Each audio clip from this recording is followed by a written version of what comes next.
son enseignement en ce qui concerne l'alternance. Le Congo, la République démocratique du Congo, qui est la plus grande nation de l'Afrique noire, subsaharienne, en nombre d'habitants et en superficie, puisse donner le go pour que nous commencions contre l'Afrique centrale des ex-présidents. Mais Mandela, c'est aussi cet homme qui a incarné la réconciliation. Voilà un homme d'exception. Il sort de la prison. Au lieu de dresser les Noirs qui étaient plus nombreux contre les Blancs qui avaient torturé les Noirs et qui avaient fait mort les Noirs par les bergers allemands, les chiens formés pour mordre, humilier, il a dit non, l'humiliation précède la gloire. Nous devons trouver le moyen de vivre en paix et dans l'amour. Et c'est lui le fondateur de la nation arc-en-ciel. Où noirs, blancs, indiens et métis cohabitent. Quelle magie! Voilà encore une leçon qui doit nous interpeller au niveau de la région d'Afrique centrale, de la région des Grands Lacs, où il y a des conflits parfois inutiles entre ethnies et qui prennent des dimensions aux allures meurtrières, et nous disons, il ne s'agit pas de race, il s'agit de simples ethnies.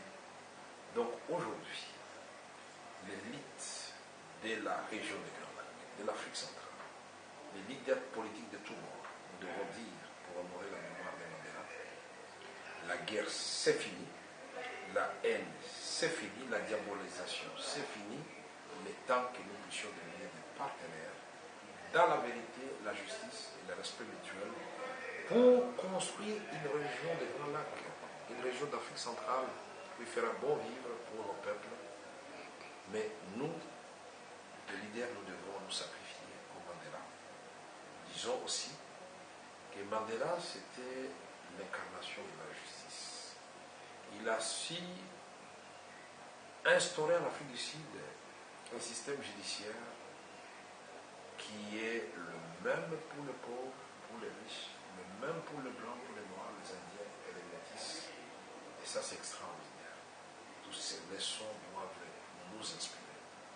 Nelson Mandela, nous ne devons pas oublier qu'il avait déjà, à travers son parti et sa propre personne, bénéficié de l'appui de l'ex-Zaïre, c'est-à-dire Congo-Zaïre, notre pays, à travers le maréchal Mobutu, qui avait appuyé les combats anti-apartheid et les combats de la ligne de front.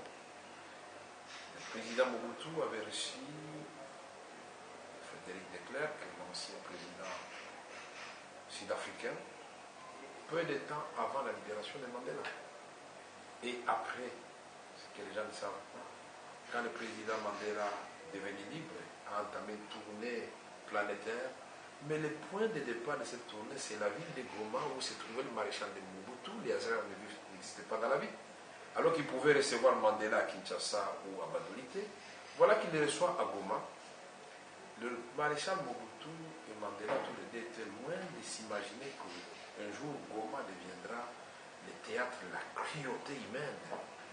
Ils étaient loin de s'imaginer aussi que Goma deviendra le symbole de la paix et de la victoire d'un peuple déterminé à préserver son intégrité territoriale et sa dignité. Donc nous disons à la population de Goma, nous devons faire comme Mandela. La patience, la persévérance, la détermination, et savoir que la liberté, ce n'est pas un cadeau, ça s'arrache. C'est-à-dire la lutte pacifique, la lutte armée. La lutte armée, en autant, ça signifie que les gouvernements de la République démocratique du Congo, l'élite congolaise et tous les leaders de notre pays, ils devront savoir que qui veut la paix prépare la guerre. Donc la première institution que nous devons solidifier, mettre en place, c'est l'armée nationale. Mais aussi les autres institutions. Faire en sorte que nous tous, nous soyons en dessous des institutions, de la constitution et des lois du pays. Et à ce moment-là, le Congo irait mieux. Le Congo, en tant que noyau intégrateur de la région des Grands Lacs, va impulser le développement et la démocratie. Mandela aussi, c'est le respect des droits humains. Parce qu'il a su montrer à tout le monde qu'il ne suffit pas de pardonner. Il ne suffit pas de dire oui, nous allons nous réconcilier. Il n'y a pas de réconciliation sans vérité et sans justice. Voilà la condition vérité et réconciliation. Voilà, les gens sont passés pour se repentir, pour dire nous avons mal fait et nous n'allons plus recommencer. Et nous voulons que ce modèle-là puisse nous inspirer, qu'on ne vienne pas nous dire, voilà, les M23, tout ce que nous avons connu dans notre pays, on doit faire passer ça au compte pertes et profits. Non. Ceux qui ont pris les armes contre le pays doivent dire clairement, nous n'allons plus recommencer. Et ceux qui ont commis des crimes contre l'humanité, ils doivent être poursuivis. Et donc, Mandela nous enseigne tout cela. Et voilà, aujourd'hui, je suis consterné et encore davantage consterné de voir que le maréchal Mobutu avait déjà immortalisé cet homme avec la place Mandela. Mais au nom de la révolution de la modernité, on a arraché ce symbole de Mandela. Et vous voyez, ça se trouve juste à côté et devenu les repères de Chégué que nous appelons les enfants de l'âge. Nous demandons donc au gouvernement de la République de remettre ce symbole de Mandela à la place Mandela, parce que ce matin, le premier sentiment qui m'a animé, c'était de dire, oh, est-ce qu'il faut aller à l'ambassade d'Afrique du Sud, dans la résidence de l'ambassadeur? Est-ce qu'il faut aller au siège du parti?